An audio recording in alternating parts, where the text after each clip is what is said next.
Watching. So, Philip, would you like to start? Hi, so my name is Philip Slaughter. I am a scrutiny officer and I am the clerk to this committee.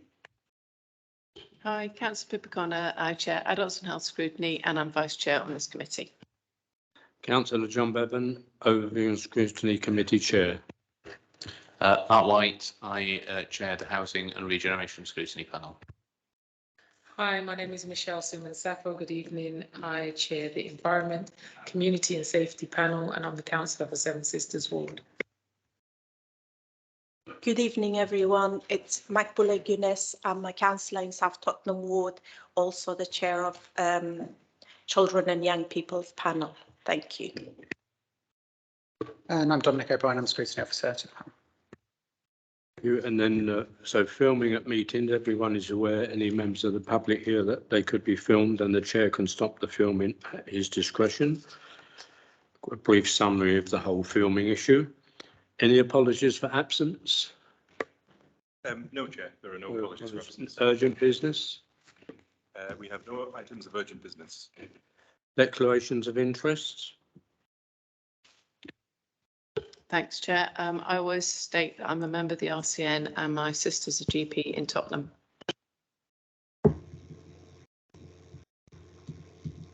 Deputations, petitions, questions? No, Chair, we have none of those either. I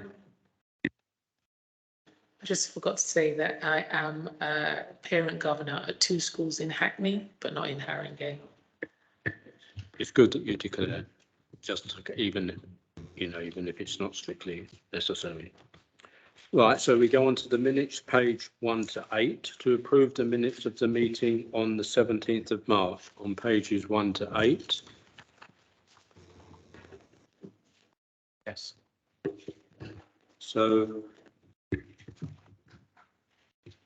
I've raised one issue. There's quite a lot of actions, and I think the plan for the future is to have an actions log so that we keep track of how they're being dealt with. So as this was done before my time, I'm not sure, Philip, how we're going to make sure these actions have been done.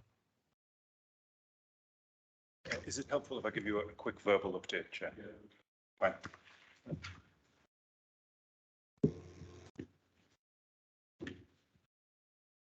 I have a paper copy, so if you bear with me.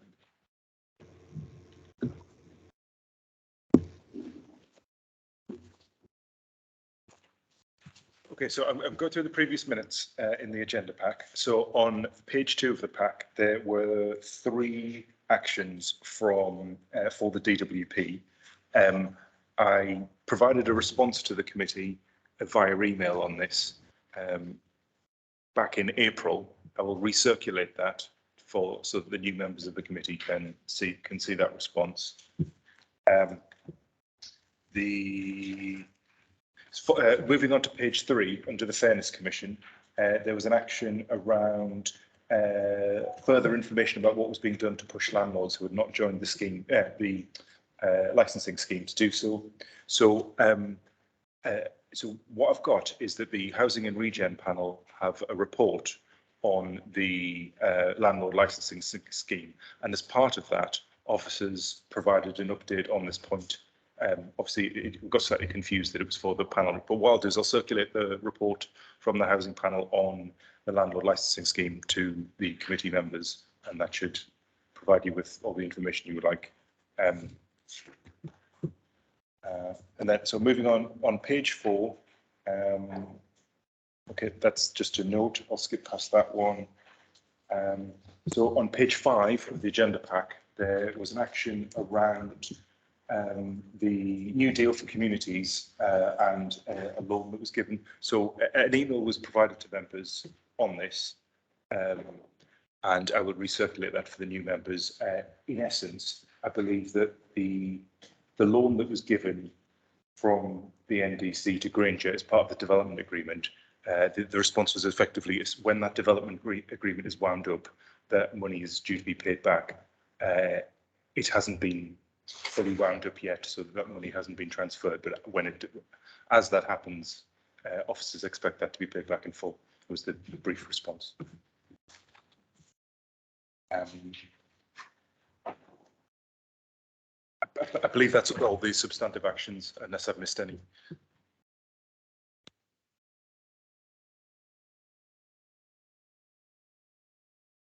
Agreed. Agreed.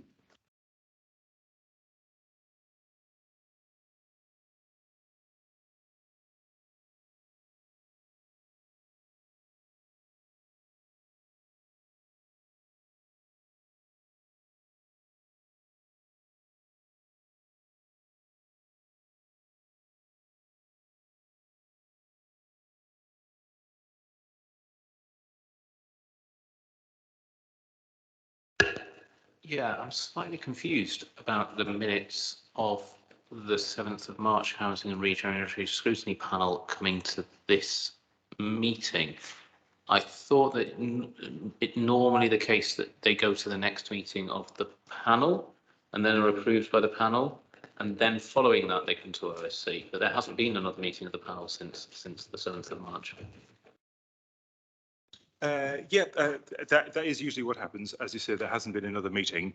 I think the minutes of the panel meetings in March are included for information purposes, really, so that the OSC basically have a record of what the last panel meetings discussed. Yeah, I think that was the reason they were included. But I take your point that they haven't been formally adopted by the Housing and Regen panel. So just to be clear, we're not formally agreeing these minutes then, because we still have to have the comments of the panel members as to the accuracy of these minutes first. Yep, that makes sense. Yeah, I agree.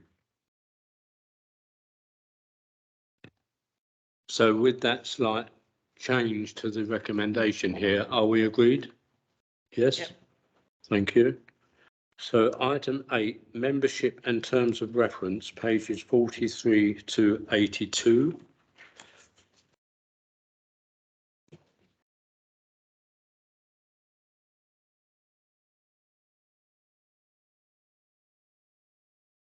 So we're asked to note the terms of reference, Appendix A, endorse the protocols, Appendix C, establish the 4 following panels, and approve the membership of each scrutiny panel, appoint 2 Haringey representative to the North Central London Health Scrutiny.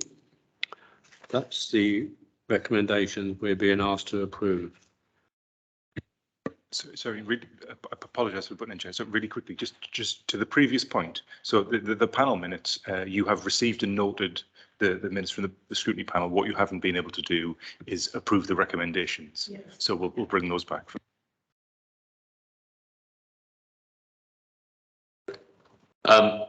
Yes, I just wanted, obviously, it's maybe a little bit late to be making this change now, but I think we need to note that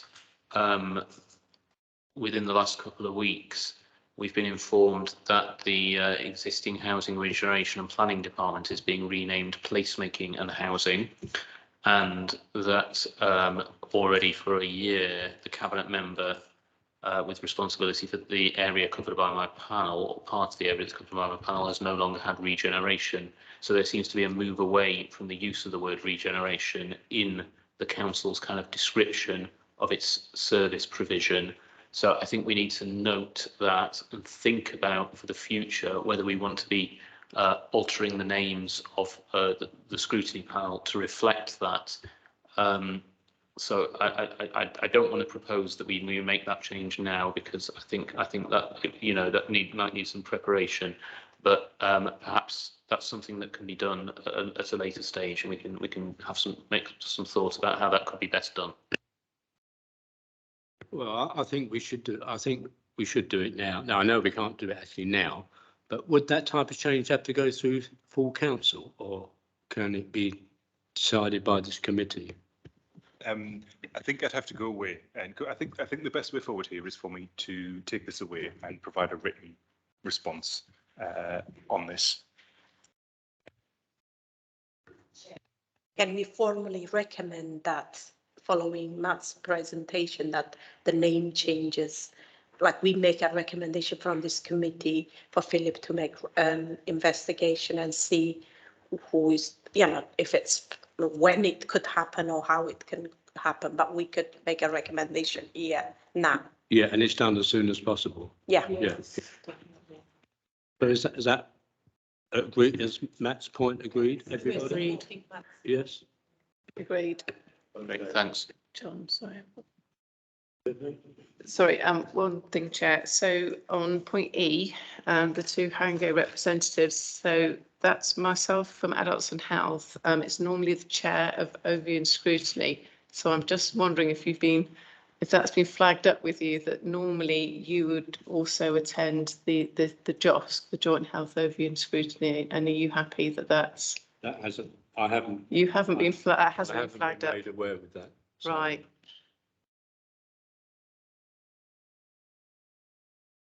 Yeah, so one of the recommendations in the report is around appointing two Haringey representatives to the JOSC.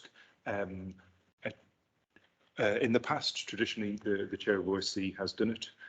However, it's not mandatory. So I guess it's up to you as to whether you would want to be the other representative on the JOSC or not. I don't know whether you're prepared to comment on that now or whether you want to. I don't know.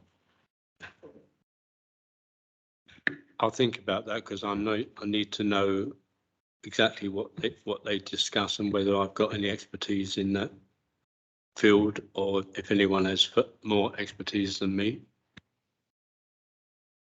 Just to mention that it's two representatives from each of the 5 boroughs: Barnet, Enfield, Haringey, Islington and Camden. We've had the nominations from most of the other boroughs. One of the boroughs has only been able to provide one representative at the moment.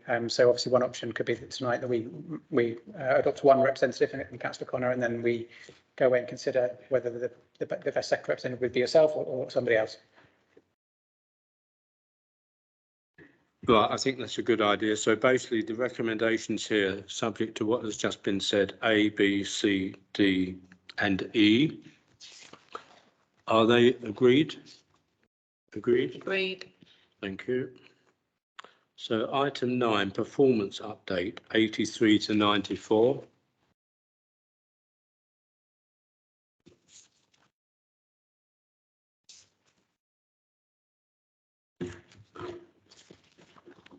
The recommendation is to note the progress that's been made on these various strategic priorities and targets. Any observations or comments on this report? Sorry, Chair, bear with me a second. I'm just, so for the performance report, we've got some officers attending just to talk you through the report. So if you bear with me.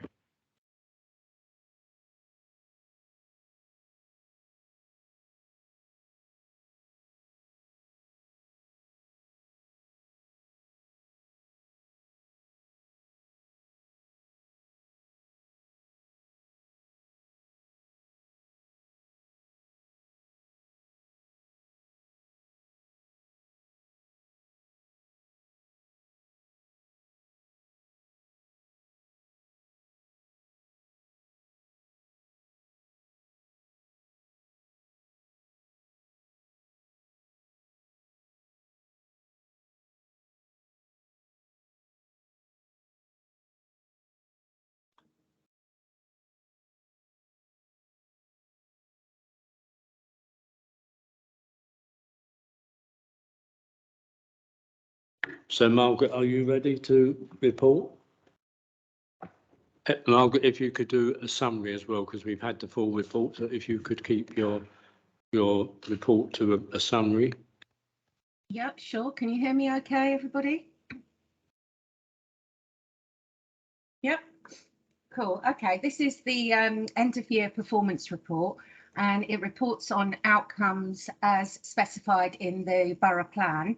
There were 22 outcomes. It's an exception report, so it doesn't cover everything.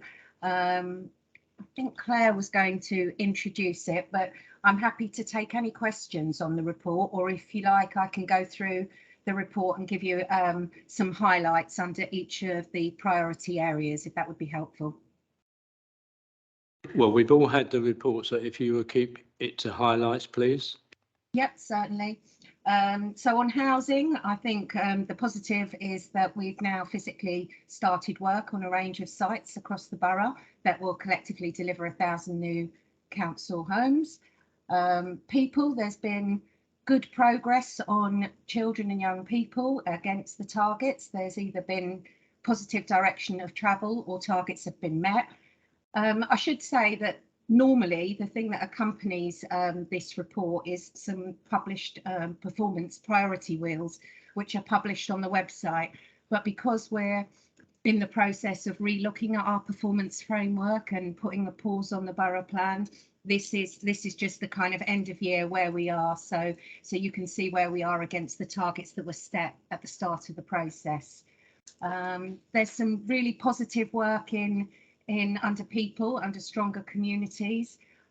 We've got a way of calculating social value, so we really understand the sort of work we're doing with residents to improve outcomes and what that equates to in terms of an investment in staff versus outcomes achieved for residents. Let's see what else. So people is quite positive. Social value frameworks. One of the indicators in there is domestic abuse, violence with injury, and we had a target to obviously reduce those over time, and we had seen a spike in domestic abuse offences earlier in the year, but the rate has now come down at the end of year, so it's below the target. So if we were RAG rating that PI, so to speak, it would have been green, but obviously DA or domestic abuse is always a focus, and we can't forget that Haringey has the 6th highest rate of domestic abuse with injury in London, so it remains a focus despite the fact that there's been an improvement and a reduction in incidents more recently. Place, we have the net zero carbon borough ambition. And I think the report goes into detail of some initiatives that we've done. The last data that was available for that was 2018. So what we try to do in the report is tell you what we're doing in terms of our efforts around becoming a zero carbon borough.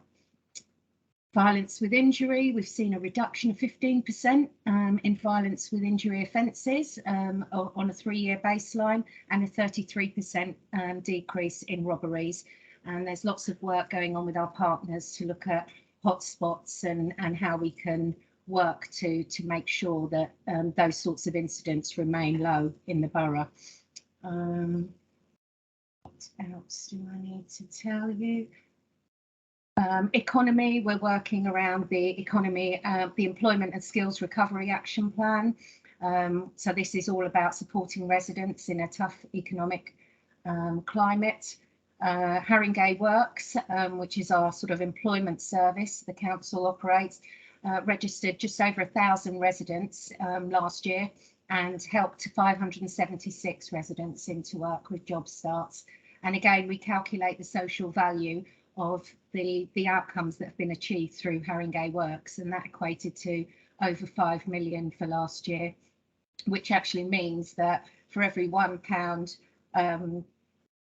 for every £5.25, well, actually the ratio is 5.25 to 1. So meaning that for every pound invested in staffing the Haringey Works team, there was a social return on investment that equated to £5.25. So we're getting, real good value in terms of those calculations for our residents.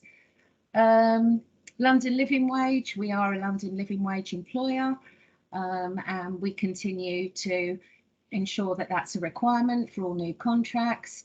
We've got 28% of jobs in Haringey which are still paid below the London Living Wage, and that's the 7th highest in London. But we do track that, and we do track things like 0-hour contracts, which we know have risen across the board. Let's see, and then the last part is really work on the some of these measures were about how the council works, and they were taken from our old resident survey, our last resident survey, I should say, that was done in 2018. There was another one done last year, November 2021, and the results and findings are all published on the website. But in addition to hearing our residents' voice through that forum, we also have the citizens panel, which we use to discuss topical issues with residents and to get their feedback. And obviously going forward, the participation agenda is really important. The leader has announced that co-production and co-design is going to be a real linchpin of the administration, and we clearly want to work lots more with our communities and not do to them. So participatory practice is, you know, the foundations are being laid for that now, and we will be developing a strategic approach to participation over the next 6 months, and that will be embedded as part of the new Haringey deal. So that's probably it in a nutshell. As I say, there's other information that sits beneath this. Some of you may have attended an introductory session around data and intelligence, and there is lots of information on the website. And equally, I'm happy to take any questions if anybody's got anything around the report that they'd like to ask. Any questions at all? Huh? Yeah, I got a couple of questions. Thanks. Thank you for the report. Just looking at the economy section on page 92, paragraph 4.6.7, we're talking about London living wage employer status for Haringey Council. I just want to check how far that extends, and obviously when we're signing new contracts, we're requiring that the body, the firm that we're signing a contract with, pays their employees a London living wage. How are we making sure that happens? How many people who are providing services to Haringey residents that may come from older contracts are still being paid below the London living wage? Do we have any idea about that? And finally, what about the staff that we employ, not directly as council employees, but through agencies? Are we certain that they are all being paid the London living wage in terms of what they get in their pocket, not just what we're paying the agency? Thanks. If it's okay, I'll take those questions away and come back to you with a more detailed answer. As I say, you know, from my perspective, I'm just updating on the sort of the key performance measures, but they're very, very good questions and deserve a more detailed answer.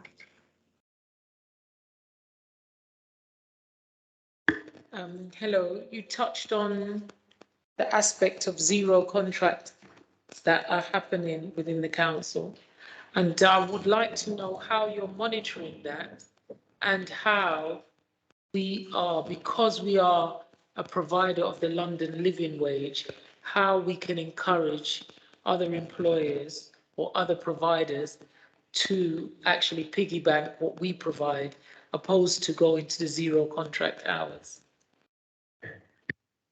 Yes, again, I'm not the expert in terms of these issues and what we're doing as a council. I'm merely here to kind of report on the performance and what the data tells us. We do know that the proportion of jobs that are 0-hour contracts have risen, not only in Haringey but in London, and that there's been a real sort of upward trend, and that we do have still, as I say, a high proportion of jobs that are paid below the London living wage. As I say, I know that it is a requirement that you know, London living Haringey is a London living wage employer, and that all new contracts that are awarded have that written in as a clause.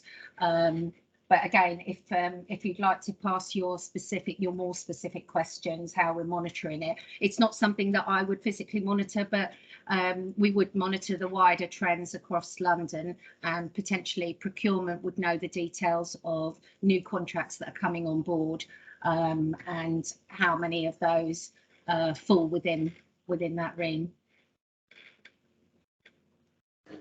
I just want to pick up on that. What you did talk about procurement and commissioning. I would like to know what is the favourable aspect that commissioners are doing. Are they looking at, as you said, there is a clause in there to stipulate that we provide the London living wage.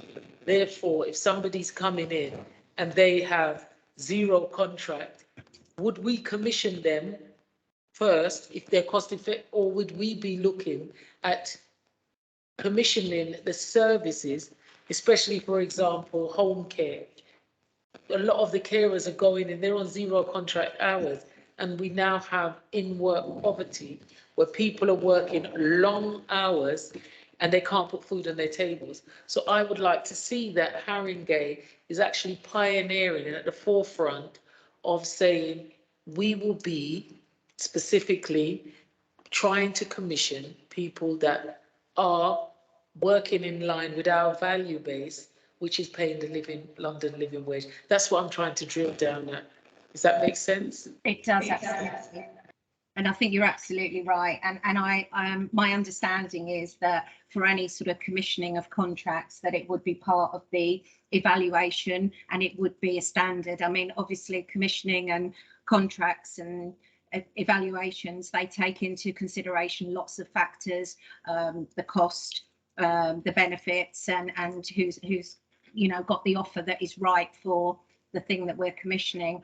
But my understanding is being a London living wage provider is certainly part of that evaluation process and is looked at overall in the realm.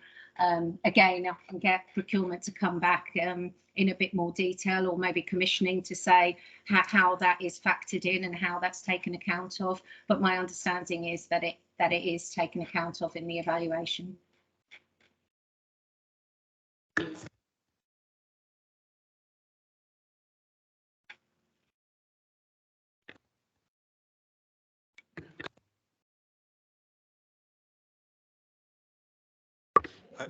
Claire, did you have your hand up? Oh, yes, I did. Thanks, Councillor Bevan, and apologies to the members for my lateness in joining the meeting. It was due to a timing confusion, so apologies about that. Just wanted to kind of add to what Margaret's saying. Obviously, as the performance team for the council, Margaret's team kind of compile and analyse the data. But as Margaret's explained, we're not always kind of across the detail of the implementation of the different policies. But I mean, hopefully what this kind of sessions like this and what the report such as the one that we've given you this evening might do would be to help you think about areas that when you've got your, I know that you'll be having cabinet members to attend sessions in the future, and you'll also be doing sessions with relevant directors and the like, that some of the questions that you're asking might be really appropriate for some of those sessions for you to dig into some of the details on commissioning or procurement or some of our economic development policies and the like. But I mean, as Margaret said, we can get you some written answers, but these might be areas that you'd want to follow up in due course in some of those other sessions as well. Okay, Pippa. Thank you, Chair. Okay, so I've got a few queries actually. Sorry, I've got to look at you and see at the angle. So I think mine is really about the report and the information that's within it. And I completely take your point, both Claire and Margaret, that you're here to present it as the information that you have. There's a few areas there. One is around 4.3.4, where it says outcome 1 new homes, and it says number of new council homes provided. 3,005 homes were completed in the borough over this period. This makes it sound like these were council houses. Am I correct in thinking those are not? That's our total amount of houses. It's just the way it's worded, and I think it took me quite a while to unpick that one. The other one that was a little bit concerned about, although it comes across as quite positive, 4.3.5, where we're talking about we're just at that 75% threshold at the moment. If we fall below it through maybe no fault of our own because costs are going up, we can't get construction workers on site, we are in danger, aren't we, of going back into the presumption of presumption in favour of sustainable development. I think I had a conversation with Matt about how to understand that a few sessions ago. But I think it's just it's flagging that up as a concern, because actually for us as councillors, that is an area for us, and it reads very positively here. I think unless you've been at an OSC meeting a few times, you wouldn't necessarily know that. The domestic abuse one, this one I always pick up. Margaret's going to nod at me.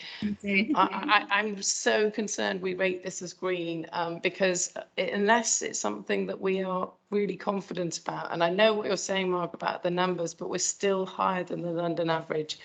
And I think I challenge every time on, maybe we just look at a different measurement alongside that one, so we broaden the scope out. So that just gives us a bit of a better understanding. And then the final one was 4.7.5. The community frameworks and Haringey Connects. This was really interesting about the way you said that this is about co-production. The bit I'm not sure about is with this Haringey deal is I know we've talked about the citizens panel before, but I'm still a little bit unclear as to who's on this citizen panel and where those people come from. And I think if I was a resident reading this report, I'd be like, oh, what? What's this? So I think a bit more information about that. Yeah, and the last thing I think about the connected communities. I can't remember which point it was on now, and you said the social value and how that's all this extra, resource to the council. Are we keeping the staff? Because in COVID, obviously, we put loads of staff, we pulled staff in from all other areas, and we were like, yes, this is how we're going to coordinate the services, and it worked incredibly well, and people were extremely happy. But of course, as better times have come, people have gone back to their other jobs. Are we actually putting in that staffing to keep that level of positive service going and getting that money back that you're saying that we got previously? By putting in these sorts of this extra service and getting that sort of value for the council. So those are my points. Thanks. Margaret, do you want me to have a go at some of those, and then you can? Yeah, please have a go, Claire, and then I can come in if there's any additional bits. Okay, so just on the housing numbers, I think there's a substantial echo. We're fine here. That's better. Sorry about that. So on the housing numbers, you're right, Councillor Connor. I think that number relates to not the number of new council homes built, but the total number of new homes built in the borough during the relevant period. And so we'll look at the wording of that, and we can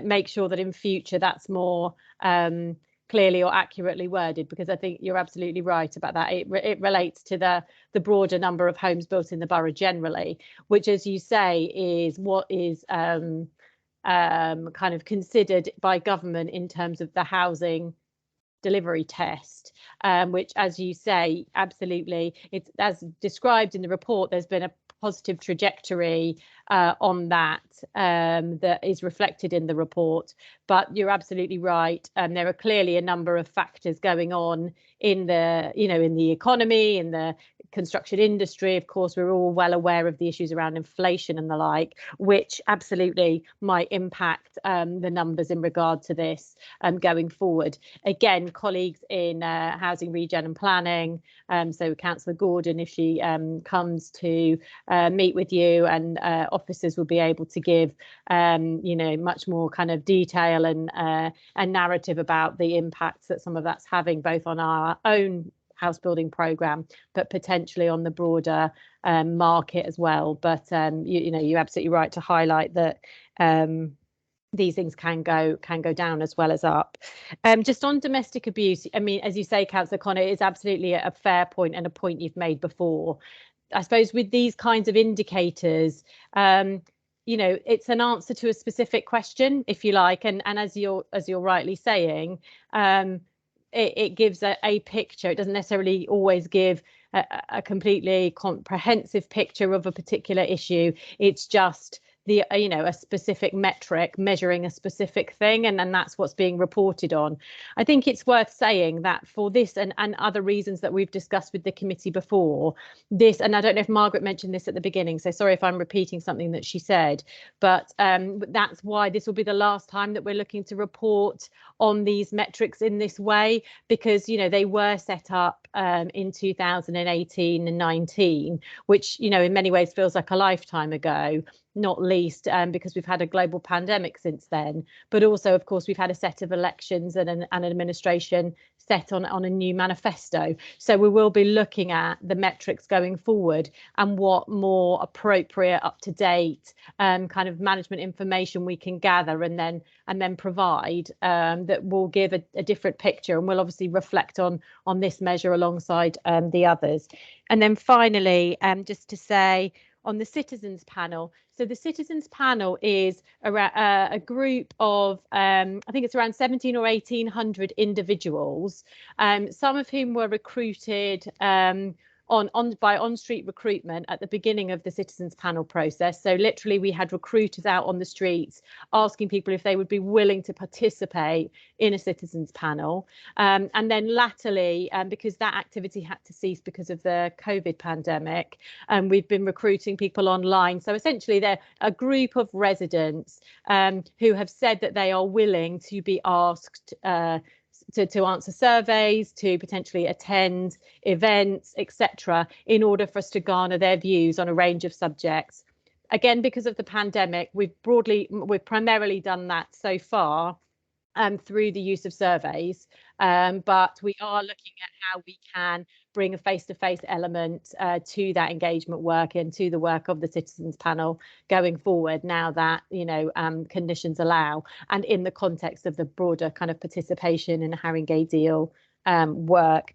And very finally, I don't have the answer. I don't know if Margaret knows on the connected communities one.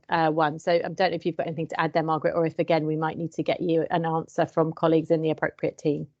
Yeah, can I just on the connected communities thing, we've been, since the programme was introduced, tracking all the outcomes, and as you can see there's some really positive outcomes in terms of social value reported on in the report. We're currently working with them, and there's a review of the service going on, which will include looking at the staffing, looking at what the data tells us about what people are coming to them with, or what the issues are, what the presenting needs are, and then we can continue to track the outcomes. So I think it's a piece of work that is happening, but it will include reviewing the staffing and making sure it's fit for purpose, and but also looking at what outcomes it's been delivering thus far. And of course it fits with the whole working with our communities and understanding the needs. So that is a piece of work that is in train at the moment. So I'm sure you'll hear more on that.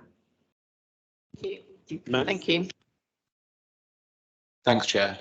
Yeah, I just wanted to come back on the housing bit. I just wanted to check, because this performance update, is this what we're being provided with? Is it just for this committee, or is this based on something that's going somewhere else?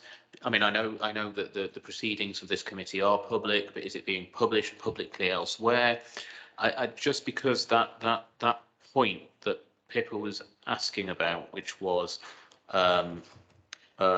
paragraphs 4.3.4 and 4.3.5, I don't think they should be here, because what we're supposed to be doing in this document is measuring performance, as it states at the beginning, against our strategic objectives. Now, the strategic objective that this refers to is outcome 1 in housing, new homes, number of new council homes provided. So, but it also includes planning consent, start on sites, and completion. Yeah. So is this completions? This is completions by other builders, because it just seems a bit odd to be putting that in an assessment of the council's performance. Obviously, we have some control over planning consents that we provide, yeah, but we don't really have much control over, I'm at a loss to know what we can do as a council once we've given planning consent to a development that isn't a council development, how we can encourage or help the developer to actually start on site and actually complete the development. I know that the government is judging us on these things that we can't control through the housing delivery test, but it seems a little masochistic for the council to be applying that same unfair test to itself in its own performance update. So I just wanted to make that point really, because the housing delivery test is an unfair test that we've failed, not because we haven't done anything wrong, but because developers haven't been building out the planning permissions that have been granted. Thanks, Councillor White. Just on the so the outcome one, the new homes outcome that was set out in the borough plan and is obviously what we're reporting on here, has 3 indicators underneath it. So it is additional council homes, as you say, but also affordable new homes and net additional homes provided. So that's why we report those numbers, because those are the metrics that were put in place back in 2018-19 when the borough plan was written and published. There are a number of measures here where actually you could say the same thing, where actually our levers as a council are, more or less strong, if you like, and our influence over success really is more or less strong. So, for instance, we've got measures around childhood obesity, around some of the other health ones are similar, where obviously the council has a role to play, but one might say that our influence is sort of limited, if you like. Again, I would say that's one of the things that I think looking forward we would rather have a set of metrics or a set of indicators that we're measuring, and that are things where we do have a strong influence or a strong lever, because then we really will be able to judge our own performance rather than the performance, whether it's of the central government or other statutory partners or what have you. So it's a point very well made, and it's something that we're conscious of, and as we think about what we're going to be measuring in the future, we want to make sure that we're measuring things that are meaningful and that tell a story of the impact that council activity, investment, etc. is having, rather than what we've got at the moment, which is, that, in all honesty, a mixed bag. Some of the indicators do that, but others, like this one, exactly as you pointed out, really don't. So I hope that's helpful, and it's a phenomenon we very much recognise, Councillor White. Thank you. Okay, so item 9, there doesn't seem to be a recommendation here. I'm taking this is just for note in this report. Yes, Chair. Okay, so we've noted item 9, yeah? Thank you. So the next item is 10, the violence against women and girls scrutiny review. I think we've dealt with that and decided what's going to happen. We'll probably need a discussion. Yeah, so what you have in front of you, Chair, is a report that sets out that there was a scrutiny review on violence against women and girls, which was started by the Review and Scrutiny Committee last year. However, the review wasn't completed due to sort of limited resources. There are a number of recommendations in the report that asks the committee to consider how best you would like to take this forward, given that it's a new municipal year and a new overview and scrutiny committee. So that's one part of it. And then also there is another report that we can look at after that around some work that was done previously around gambling related harms. So yeah, I guess it's probably easiest to stick to the violence against women and girls one. I think we've decided on the women and girls one that we do a focused report to the full scrutiny committee. Yeah. So that's been decided. And then the next point is the gambling policy day. Yeah, so it might be easiest if I hand over to my colleague Dominic for this one. Yeah, so this is, thank you, Chair. So this was a piece of work that was done by the last Overview and Scrutiny Committee in March. So this was to consider issues around gambling related harms in Haringey, with particular note to centre areas of Tottenham and Wood Green. So there was evidence sought from expert witnesses, including a leading academic expert with a research background on gambling policy, the CEO of a gambling support project, somebody with lived experience with gambling harms, local residents, and also council officers from the licensing team and the public health team. After hearing that evidence during the course of that day, the committee made a series of recommendations. There were three recommendations, one which was that there should be additional local research on gambling harms, which would strengthen the evidence in Haringey's local area profile, which is the main sort of evidence document that the council has on gambling related harms, which it can use to decline licensing applications. The second recommendation was on the greater use of education and prevention on gambling to be a priority. And the third was on the establishment of a gambling harms prevention champion, which would be a local councillor to lead any lobbying activity on this issue, potentially in collaboration with other boroughs. So we're currently awaiting a response from Cabinet on those recommendations, which I imagine we would hear over the next one of the next Cabinet meetings coming up. But this report really just highlights to the new Overview and Scrutiny Committee the work that the last committee was doing. The full evidence is set out in the appendices, the slides and the notes of the sessions that we had. And so it's really basically just to advise the committee of what happened and to consider whether you want to keep this on the work programme for this year. Obviously, we need to hear about what the Cabinet has to say about it, but so that, and then also to whether we want to proceed with the idea of appointing a Haringey councillor as a gambling harms prevention champion. We obviously want to do that in consultation with the public health team and the licensing team, because they'd be working closely with them.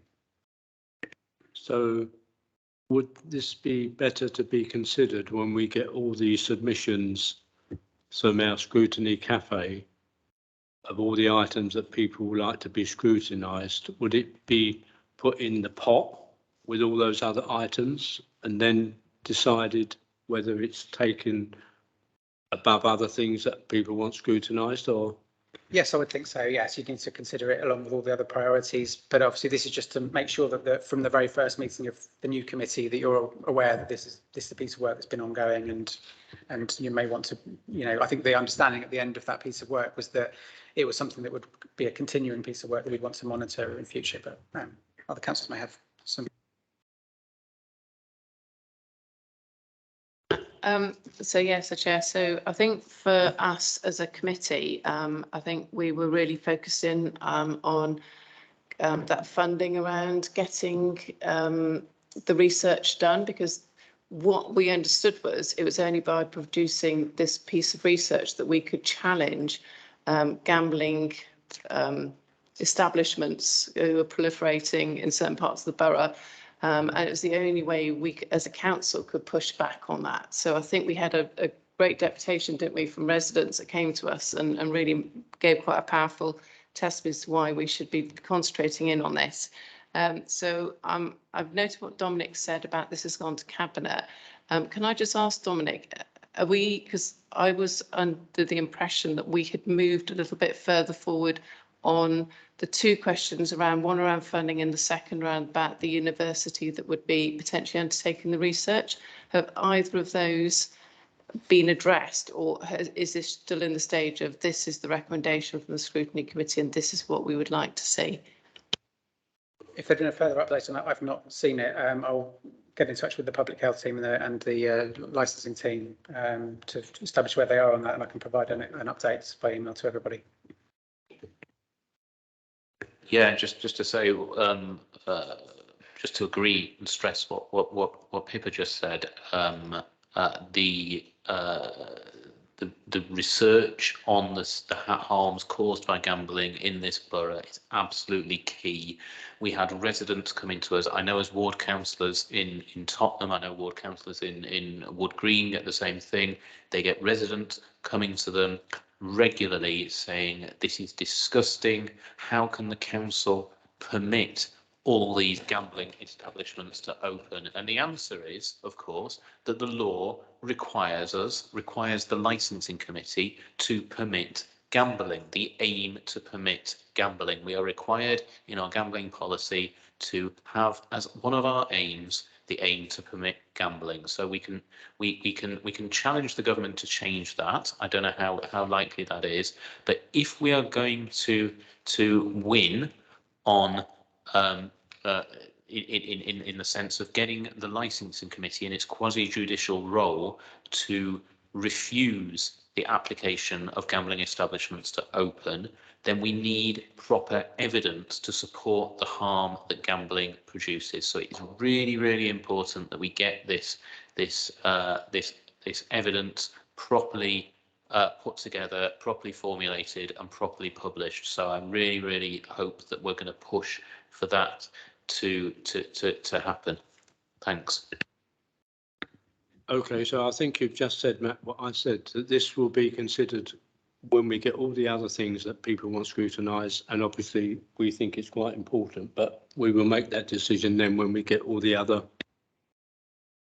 Chair, very, very quickly. I think that the ask from us is that we're not going to be scrutinising it. The ask is that we then ensure that the funding is given to the university to do this piece of research. So in a way, we've started the process off, as Matt said, but then we step back and let the experts produce it, so that we're not. It shouldn't then be out on our in a. Yeah, does that make sense? Thanks. So we need the officers to come back to us then and tell us where this funding and the university issue is, where we've got to with it. Yeah. That's it. No. Okay. Like in terms of the recommendation, what is the cabinet position and what they are saying it's realistically doable and what they are agreeing to? So basically this committee would need some updates on what happened to the recommendation, what responses have been provided and what has been agreed to. That's all we wanted to know. I think as far as I'm aware, the other part of the work was from the scrutiny point of view. We completed the work itself. It's the recommendation and what happened to them. It will be good to have an update, and obviously if they're agreed on, maybe potentially look into those processes as well.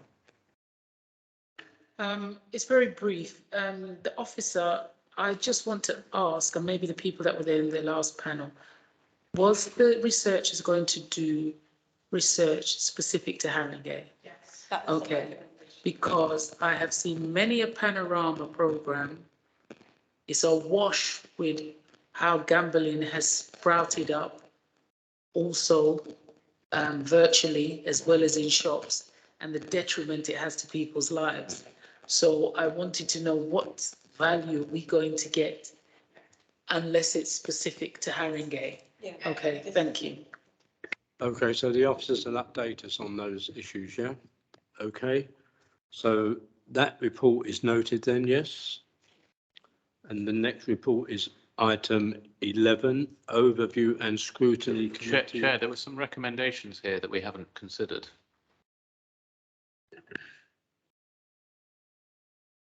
2122, yeah, so those recommendations, are they agreed? Well, we haven't discussed whether we wish to appoint a Haringey councillor as a gambling harms prevention champion. I'm not convinced of the value of that personally.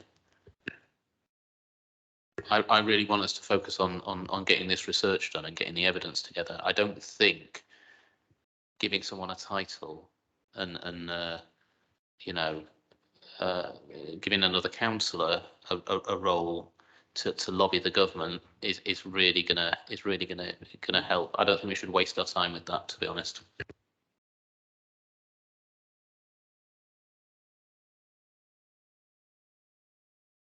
Yeah, won't the cabinet decide, Matt, how they're going to respond to these two recommendations? If they say you're not having a gambling councillor, we can do it. I mean, so I'm confused because we've got a report here that's a report for the Overview and Scrutiny Committee, and it has recommendations to consider taking steps to appoint a Haringey councillor. Is that not a recommendation for this committee then? I think this was a recommendation from, it was one of the recommendations the committee was minded to make at that point. I think what we've done is then given these recommendations to Cabinet and they're going to give their response to that. So we're just waiting to hear what their responses are at the moment.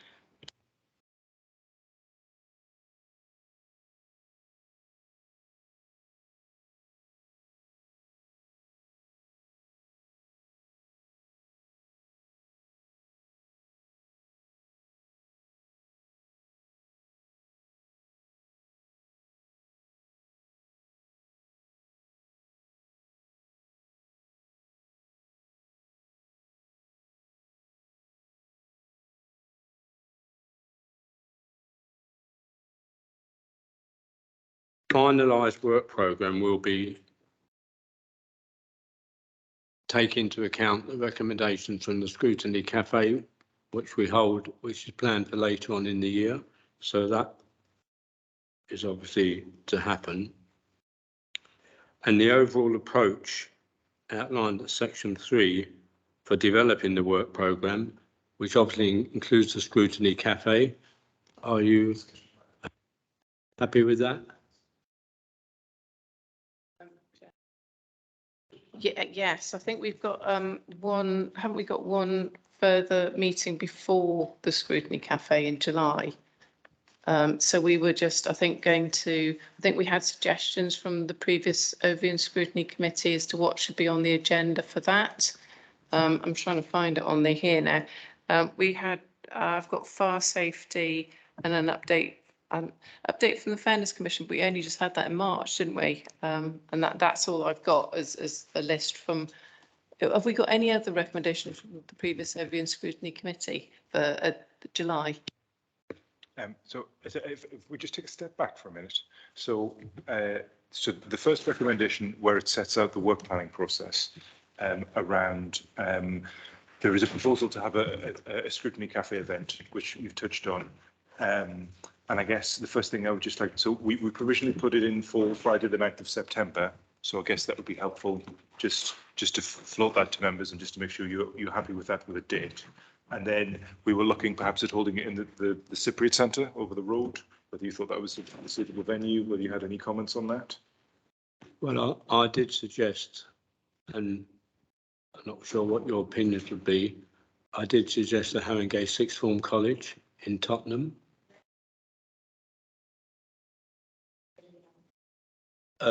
So as that is sort of one side-ish of the borough, I think it would be important to do an online survey as well, so that the whole borough could participate if they didn't want to come to Tottenham, basically. But I'm really keen that we perhaps could use the Sixth Form Centre, because I'd like to involve the students in some way as helping organise it, or getting a few students involved if possible. And I know that perhaps I should declare an interest, because I'm a member of the governors of the Sixth Form Centre, and I know the principal would be really appreciative if he felt his students were getting involved in local government, etc. I guess I would perhaps suggest that having a separate session with students might be a way forward. Obviously, it's up to the members to agree it, but well, perhaps we could we combine a session with students on the same night as the cafe, so the students could be invited at, say, 5 o'clock. I don't know what time they finish. Yeah. So I guess my concern with having students and the adults in the same session is that the adults may dominate and the students may not necessarily be able to speak their mind. So yeah. So within that, I suspect students and adults, the adults would probably more likely want a daytime session. The students would want a session later in the day. So we could certainly look at that. But yeah, I guess it would be just trying to find out what the most appropriate time was. You mentioned an evening meeting. I don't know.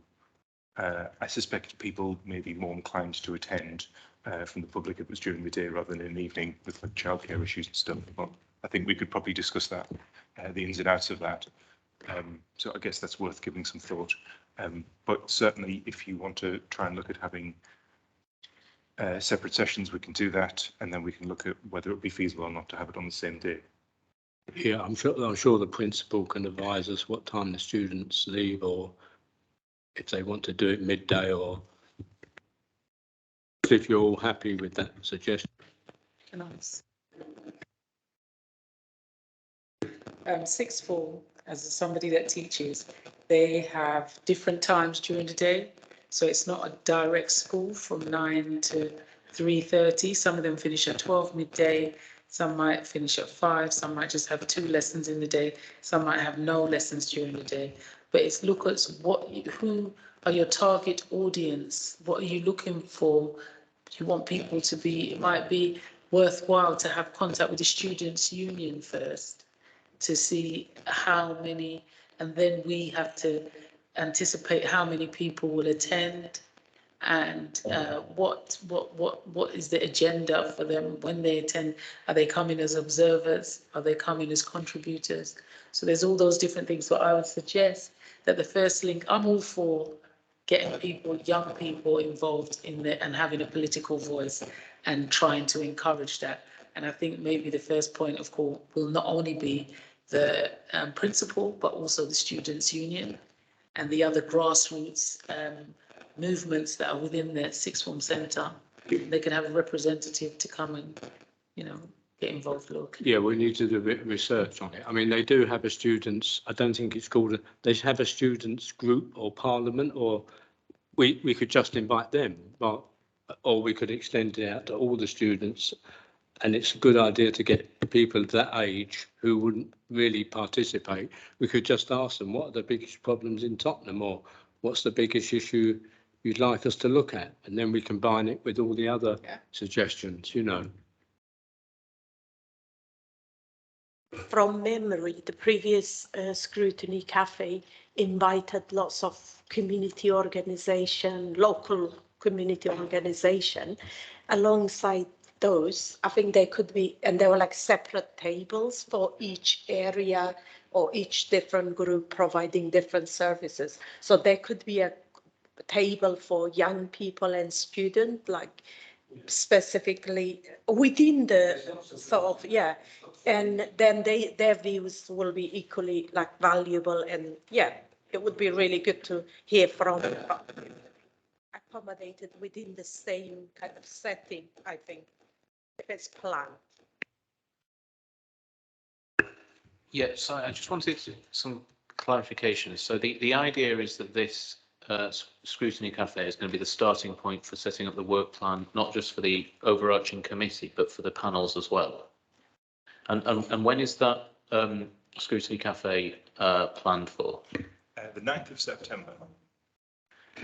So that leaves me to some concern, because my experience from last year is that if we want to get a piece of work done within our panels, we need to get cracking, or it ain't going to get completed. So I've certainly been talking offline to members of my panel, and that we've been banging some ideas around together, and we're hoping that when we have our meeting next week, we can come up with some ideas for things that we're going to do over the next year. But if we're not going to be able to do that until September, that is going to be problematic in terms of getting things completed in this municipal year. It's just about that. One thing to note is that, I mean, I absolutely agree with that's one of the things in the report is that we need to obviously generate some issues for discussion in this committee in July and October, because we'll need to, obviously we won't have the Scrutiny Cafe results before then. But it's worth noting that the work programme that we're looking at developing is for 2022 to 24, so it's over a longer period. We will have to, yeah, absolutely, we do need to get started on some other scrutiny work in the meantime, before we won't have that before then, but hopefully the Scrutiny Cafe will help us generate some ideas for a longer period of time.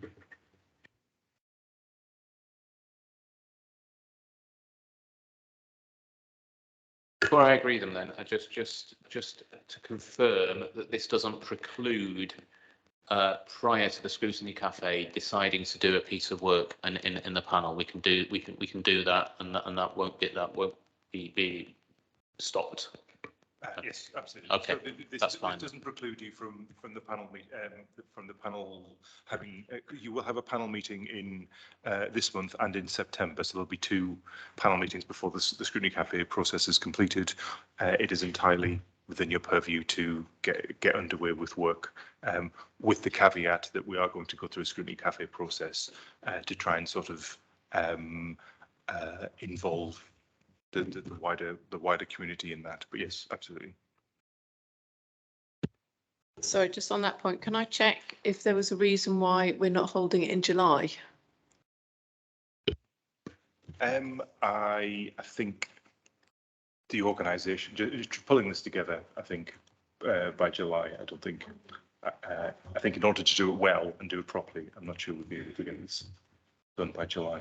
Okay, I'm just thinking because we've known that we were going to be doing this for quite some time. I'm just wondering, maybe not this time if it's too close, but in 2 years' time, maybe for that next, because there's going to be another one of these in 2 years, isn't there? Whether we sort of do because it's if we're doing a 2-year rolling programme. So if we sort of put it in potential, or it's just a thought, because actually Matt's right, it's going to be a bit difficult for us to sort of get members excited about doing work programme, and then if it changes, then I think it'd be really good if we could maybe next time do it in July. But just thought. Yeah, that seems perfectly reasonable. I guess the only thing this time is obviously we've had local elections and the boundary. Well, since we've had the local elections and the committee and the panels are only set up on the 23rd of May. Add to that, we have a very extensive member training and development programme running through that. So but in 2 years' time, we won't have those obstacles. So I think there's a lessons learned there. Yeah.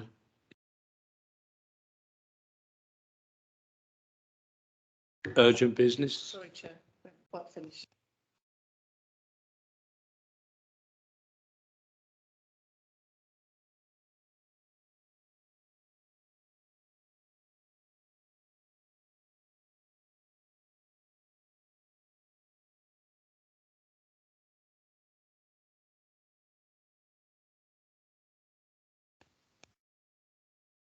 Yes, so there is a meeting on the 25th of July. That's the next scrutiny committee. It's omitted an error from the front of the agenda, but it's very much taking place. Yes, we've got a meeting on the 25th of July. So we've had something that's been outstanding, which is on page 142 at 5.11, which was the fire safety in high-rise blocks. That's something that OSC was going to be coming back to, and I think it's probably quite a good time, maybe for us to sort of go, have a look at this again, because we made loads of recommendations. It'd be interesting, excuse me, to see where we are as a council on those recommendations, and also around the fire risk assessments for councillors, that hopefully will be starting to go out to all councillors with all their estate inspections, but we still haven't quite got there yet. So I think an eye from scrutiny at this point might be quite helpful, especially for the new councillors, to sort of really understand how that whole process works. And also, I think one of the big things that we did from the fire safety review was about community engagement, because of course we all know it's like Grenfell they weren't listening to what people were saying. So it's really good for us to hear back as to how we're actually collecting that information from people, because we did this so long ago now, and it's a completely different, group, and it's all changed. So it'd be really helpful, I think, for us to get an understanding of how we're listening to our communities in our high-rise blocks, and how we're feeling about those concerns, and especially with those now being out. It's a good time for us to sort of hone in on it. Yeah, so there's a fire safety, an update on the recommendations from the fire safety review. Absolutely. In addition to that, we're going to invite, see if the leader and chief executive can come to scrutiny, so they can outline the administration's priorities for the next 12 months. Yes, I guess, is there something else you would like on the agenda for July? And following that, we have a meeting on the 13th of October. And are there any agenda items you'd like to set the ball rolling for that meeting? What about the Borough Fire Commander? Does he come on the 25th of July? I think we should ask him. add them to the original fire safety OSC. So they came to that. So yeah, it'd be really helpful to get maybe back from them. Yeah, it's good. If you've got any other suggestions later on for the other meeting, if you'd like to email or. I just had a comment on the Fairness Commission progress update that we're due to get. That wasn't the Fairness Commission, was it? That was the that was the Borough Plan. That was the We've had something like fairness. March. Yes. We've had that, yeah. Apologies. At the meeting on the 17th of March, the Review and Scrutiny Committee identified the following as provisional items for the first meetings of the new administration. Update on progress with the recommendations of the Fairness Commission. Are we saying that that's what we had today? No. So the report says that these were the two items put forward at that meeting, but Councillor Connor has rightly identified that on the previous minutes, which is at the start of your pack, for the 17th of March meeting, there was an update there on the Fairness Commission. So whether you feel like you need another update on that, is there? No. I wasn't going to say that. I was just going to say if we were going to get one, we need to make sure it's a worthwhile update, because otherwise we'll just get the same answers that we can't answer your questions on the service areas. But if we're not getting that, then no worries. Yeah, I mean, I guess there's an opportunity for you to put forward an agenda item for the next meeting. Is there something through the chair that you would like? Okay, so if anyone's got any agenda items, forward myself to the chair and copy Pippa in as well, Vice Chair. Okay. Just briefly to mention that I think it's, you've probably seen it in the report already, but it's mentioned that on the 13th of October meeting, we've got the Cabinet Member for Finance and Local Investment. And then we've also, at the same meeting, would have the work programme item, because that would be after the Scrutiny Cafe. So we'd have a detailed work programme to consider at that point, hopefully.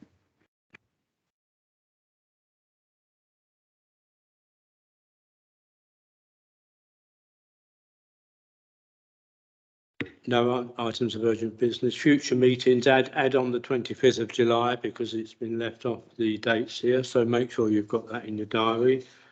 I think that's everything, yes. So thank you all much for our first scrutiny meeting of the new electoral term. And remember, every meeting will start on time. No waiting 5 minutes for late councillors. Sorry, Michelle, I'm not having to go at you, but it really annoys me. I bet.